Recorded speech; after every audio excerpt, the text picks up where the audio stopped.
રાહ જોવાઈ રહી છે કે વરસાદ ક્યારે આવશે, ચોમાસાની શરૂઆત ક્યારે થશે। 10 જૂનનો દિવસ થઈ ગયો છે આજે, ત્યારે આપણે શું અત્યારે સ્થિતિ છે, ચોમાસું ક્યાં પહોંચ્યું છે અને હજુ ગુજરાત સુધી પહોંચતા કેટલો સમય લાગશે, એ તમામ બાબતોને જાણવાના છીએ। સાથે સાથે હવામાન વિભાગ દ્વારા પણ આગાહી કરવામાં આવી છે। હજુ રાજ્યના કેટલાક એવા ભાગો છે કે જ્યાં છૂટો છવાયો વરસાદ નોંધાઈ શકે છે, કારણ કે પ્રી મોન્સૂન એક્ટિવિટી પણ એટલી તેજ થઈ ગઈ છે।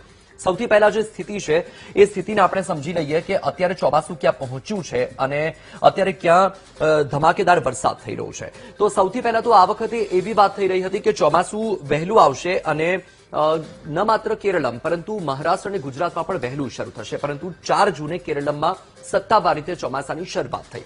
અત્યારે તમે જોઈ શકો છો કે જે દક્ષિણના ભાગો છે ત્યાં અત્યારે ધમાકેદાર વરસાદ પડી રહ્યો છે। પછી તેલંગાણા સહિતનો જે તમામ વિસ્તાર એ આખા વિસ્તારને વરસાદે આવરી લીધો છે।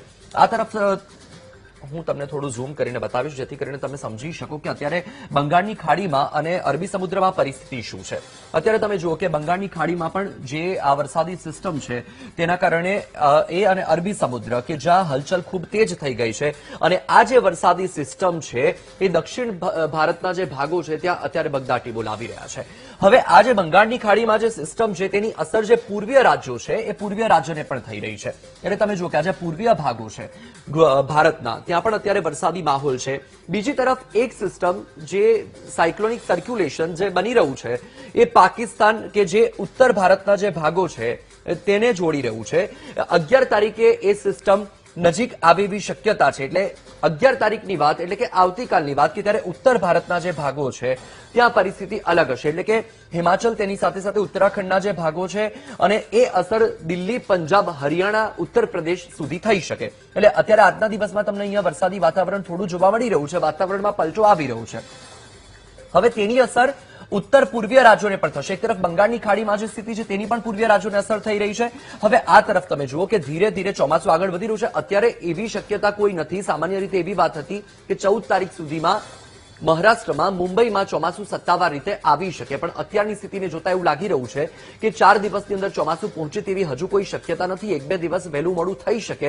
એટલે કે જો મુંબઈ અને મહારાષ્ટ્રમાં ચોમાસું શરૂ થશે પછી ગુજરાતમાં આવશે, પણ અત્યારે 16 તારીખ સુધી ગુજરાતના અલગ અલગ ભાગોમાં વરસાદની આગાહી કરવામાં આવી છે, કારણ કે અત્યારે પ્રી મોન્સૂન એક્ટિવિટી એટલી તેજ થઈ ગઈ છે। ચોમાસું પણ એના બળ પ્રમાણે આગળ વધી રહ્યું છે। હવે અત્યારે તમે જુઓ કે આ જે તેની અસર છે તેનો સીધો આ ગુજરાતના જે ભાગો છે, સમજો દરિયાકાંઠાના વિસ્તારો સૌરાષ્ટ્રના, એમાં દેવભૂમિ દ્વારકાથી લઈને પોરબંદર, ગીર સોમનાથ, ભાવનગર સહિતના જે વિસ્તાર છે ત્યાં અસર કરી રહ્યું છે। તેની સાથે દક્ષિણ ગુજરાતને અસર કરી રહ્યું, એટલે કે 14 તારીખ સુધી રાજ્યમાં વરસાદની આગાહી છે। એમાં 14 થી 16 તારીખ સુધીના એવા દિવસો છે કે એમાં સૌરાષ્ટ્રના છૂટાછવાયા વિસ્તારો અને તેની સાથે દક્ષિણ ગુજરાતના છૂટાછવાયા વિસ્તારોમાં વરસાદ પડી શકે। હવે આપણે એ જ સ્થિતિ અલગ મોડલથી સમજીશું તો તમે જુઓ કે 10 જૂન અને 10 જૂને ચોમાસું આ વિસ્તારમાં પહોંચી ગયું છે સત્તાવાર રીતે। એટલે કે દક્ષિણ ભારતના જે ભાગો છે ત્યાં સત્તાવાર રીતે ચોમાસાની શરૂઆત થઈ ગઈ છે।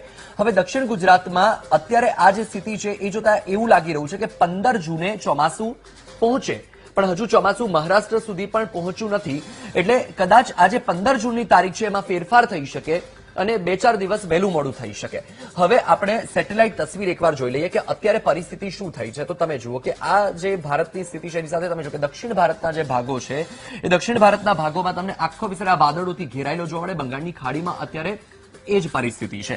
હવે આપણે વિંડીના માધ્યમથી પણ સમજી લઈએ કે પરિસ્થિતિ શું રહેવાની છે, કારણ કે અત્યારે અન્ય દેશમાં જે વરસાદની સ્થિતિની અસર છે ભારતને પણ સ્પર્શી શકે। જે રીતે મેં કહ્યું કે પાકિસ્તાનમાં જે સિસ્ટમ બની રહી છે એ પાકિસ્તાન અને અફઘાનિસ્તાનને સ્પર્શે, તેની સાથે ભારતના ઉત્તરના ભાગોને સ્પર્શે। હવે તમે જુઓ કે અત્યારે જે આપણે આવતીકાલનો સમય કરીને જોઈ લઈએ કે આવતીકાલે શું પરિસ્થિતિ રહેવાની છે।